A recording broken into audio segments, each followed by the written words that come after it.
ಮಾತು ಬೆಳ್ಳಿ ಅಂದ್ರು ರೇಟ್ ಮಾತಾಡ್ಸಂಗಿಲ್ಲ, ಮೌನ ಬಂಗಾರ ಅಂದ್ರು ಕೊಂಡ್ಕೊಳ್ಳಂಗಿಲ್ಲ. ಈ ರೇಂಜ್ಗೆ ರೇಟ್ಗಳು ಏರ್ತವೆ ಅಂತ ಯಾರೂ ಅಂದ್ಕೊಂಡಿರಲಿಲ್ಲ.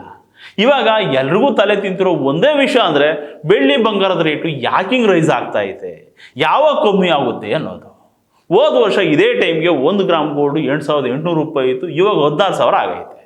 ಒಂದೇ ವರ್ಷಕ್ಕೆ ಡಬಲ್ ಆಗೋಗ್ಬಿಟ್ಟೈತೆ. ಬೆಳ್ಳಿ ಕೆಜಿಗೆ 95,000 ಆಯಿತು ಹೋದ ವರ್ಷ ಇದೇ ಟೈಮ್ಗೆ, ಇವಾಗ 3.5 ಲಕ್ಷ ಆಗೋಗ್ಬಿಟ್ಟೈತೆ. 3 ಪಟ್ಟು ಜಾಸ್ತಿ ಆಗ್ಬಿಟ್ಟೈತೆ. ಈ ರೇಂಜಿಗೆ ರೇಟ್ ಜಾಸ್ತಿ ಆಗೋದಕ್ಕೆ ರೀಸನ್ನು ಟ್ರಂಪ, ಡಾಲರ, ವಾರ. ಈ ಡಾಲರ್ ರೇಟ್ ಜಾಸ್ತಿ ಆದರೆ ಚಿನ್ನದ ರೇಟ್ ಜಾಸ್ತಿ ಆಗೋದೇನೋ ನಿಜ, ಆದರೆ ಈ ರೇಂಜ್ಗ ಆಗುತ್ತೆ. ಇವಾಗ ಸಿಚುವೇಶನ್ ಹಂಗೆ ಆಗೋಗ್ಬಿಟ್ಟಿದೆ.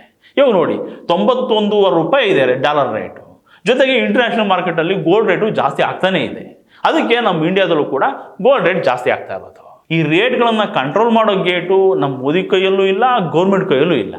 ಎಲ್ಲ ಇಂಟರ್ನ್ಯಾಷನಲ್ ಮಾರ್ಕೆಟು, ಜಿಯೋ ಪಾಲಿಟಿಕ್ಸು. ಈ ಇಂಟರ್ನ್ಯಾಷನಲ್ ಮಾರ್ಕೆಟ್ಗಳಲ್ಲಿ ಗೋಲ್ಡ್ ರೇಟ್ ಜಾಸ್ತಿ ಆಗ್ತಿರೋದಕ್ಕೆ ಮೇಯ್ನ್ ರೀಸನ್ ಏನಪ್ಪ ಅಂತಂದರೆ ಬೇರೆ ಬೇರೆ ಕಡೆ ನಡೀತಿರುವಂಥ ಯುದ್ಧಗಳು. ಜಗತ್ತು ಯುದ್ಧದ ಭೀತಿನಲ್ಲಿದೆ. ಎಲ್ಲಿ ಯಾವಾಗ ಯಾರ ಮೇಲೆ ಮುರ್ಕೊಂಡು ಬೀಳ್ತಾರೆ ಅನ್ನೋದೇ ಗೊತ್ತಾಗ್ತಿಲ್ಲ. ಇಂಥ ಆತಂಕದ ವಾತಾವರಣದಲ್ಲಿ ಜನ ಬೇರೆ ಯಾವುದ್ರ ಮೇಲೂ ಇನ್ವೆಸ್ಟ್ ಮಾಡೋದು ಸೇಫ್ ಅಲ್ಲ ಅಂತ ಹೇಳ್ಬಿಟ್ಟು ಗೋಲ್ಡ್ನ ಬೈ ಮಾಡೋದಕ್ಕೆ ಶುರು ಮಾಡಿಬಿಟ್ಟವ್ರೆ. ಇದು ಸೇಫೆಸ್ಟ್ ಮೋಡು.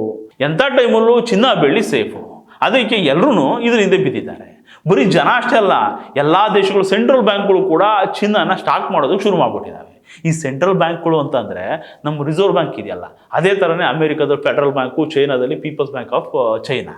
ಈ ಥರದ ಸೆಂಟ್ರಲ್ ಬ್ಯಾಂಕ್ಗಳು ಕೂಡ ಚಿನ್ನನ ದೊಡ್ಡ ಪ್ರಮಾಣದಲ್ಲಿ ಖರೀದಿ ಮಾಡಿ ಸ್ಟೋರ್ ಮಾಡೋದಕ್ಕೆ ಶುರು ಮಾಡಿಬಿಟ್ಟಿದ್ದಾವೆ. ಡಿಮ್ಯಾಂಡು ಜಾಸ್ತಿ ಆಯಿತು, ರೇಟ್ ಕೈ ಸಿಗುತ್ತಾ ಹೇಳಿ? ಇದೇನೋ ಓಕೆ. ಈ ಬೆಳ್ಳಿ ರೇಟ್ ಯಾಕೆ 3 ಪಟ್ಟು ಜಾಸ್ತಿ ಆಗ್ತಿದೆಯಪ್ಪ ಅಂತ ನೋಡಿದ್ರೆ, ಇವಾಗ ಬೆಳ್ಳಿದು ಇಂಡಸ್ಟ್ರಿಯಲ್ ಯೂಸೇಜ್ ಜಾಸ್ತಿ ಆಗ್ತಾ ಇದೆಯಂತೆ. ಈ AI ಟೆಕ್ನಾಲಜಿ ಇದೆಯಲ್ಲ, ಇದು ಇವಾಗ ಸಿಕ್ಕಾಪಟ್ಟೆ ಜಾಸ್ತಿ ಆಗ್ಬಿಟ್ಟಿದೆ. ಇದಕ್ಕೆ ಬೇಕಾದ ಹಾರ್ಡ್ವೇರ್ಗಳನ್ನು ಮ್ಯಾನುಫ್ಯಾಕ್ಚರ್ ಮಾಡೋದಕ್ಕೆ ಸಿಲ್ವರ್ ಬಳಕೆ ಜಾಸ್ತಿ ಮಾಡ್ತಾರಂತೆ. ಹಾಗೆ ಇವಾಗ ಎಲೆಕ್ಟ್ರಿಕಲ್ ವೆಹಿಕಲ್ಸ್ ಅಂದರೆ EV ವೆಹಿಕಲ್ಸ್ ಇದಾವಲ್ಲ, ಇದು ಟ್ರೆಂಡ್ ಜಾಸ್ತಿ ಆಗ್ಬಿಟ್ಟಿದೆ. ಇವೇ ಇನ್ನು ಮುಂದೆ ಫ್ಯೂಚರು ಅನ್ನೋ ಥರ ಆಗೋಗ್ಬಿಟ್ಟಿದೆ. ಇವುಗಳ ತಯಾರಿಕೆನಲ್ಲೂ ಕೂಡ ಬೆಳ್ಳಿ ಯೂಸೇಜ್ ಜಾಸ್ತಿ ಇದೆಯಂತೆ. ಹಾಗೆ ಡಿಫೆನ್ಸಿಗೆ ಸಂಬಂಧಪಟ್ಟಂಥ ಇಂಡಸ್ಟ್ರಿಗಳಲ್ಲೂ ಕೂಡ ಬೆಳ್ಳಿ ಯೂಸೇಜ್ ಜಾಸ್ತಿ ಇರುತ್ತೆ. ಅದಕ್ಕೆ ಈ ರೇಂಜ್ ಬೆಳ್ಳಿ ರೇಟು ಹಾರ್ತಾ ಇರೋದು. ಬರೀ ಜ್ಯುವೆಲ್ ಯೂಸೇಜ್ ಆಗಿದ್ದಿದ್ರೆ ಇಷ್ಟೆಲ್ಲ ಜಾಸ್ತಿ ಆಗ್ತಿರಲಿಲ್ಲ. ಇದೆಲ್ಲದ್ರ ಜೊತೆಗೆ ಈ ಅಮೆರಿಕದಲ್ಲಿ ಒಂದು ಎಡವಟ್ಟು ಇದೆಯಲ್ಲ, ಟ್ರಂಪು, ಅದು ಕೊಡೋ ತಲೆಕೆಟ್ಟ ಸ್ಟೇಟ್ಮೆಂಟ್ಗಳು ಕೂಡ ಮಾರ್ಕೆಟ್ ಮೇಲೆ ಎಫೆಕ್ಟ್ ಮಾಡ್ತಾ ಇದ್ದಾವೆ. ಅವನು ತಲೆಕೆಟ್ಟೋನಾದರೂ ಕೂಡ ಅವನು ಕೂತಿರೋ ಜಾಗ ಅಂತ ಆಯ್ಕಟ್ಟಿದ್ದು. ಸದ್ಯಕ್ಕೆ ನಮ್ಮ ದೇಶದಲ್ಲಿ ರೈಸಿಂಗ್ ಸ್ಟಾರ್ಸು ಅಂತಂದರೆ ಗೋಲ್ಡು, ಸಿಲ್ವರೇ.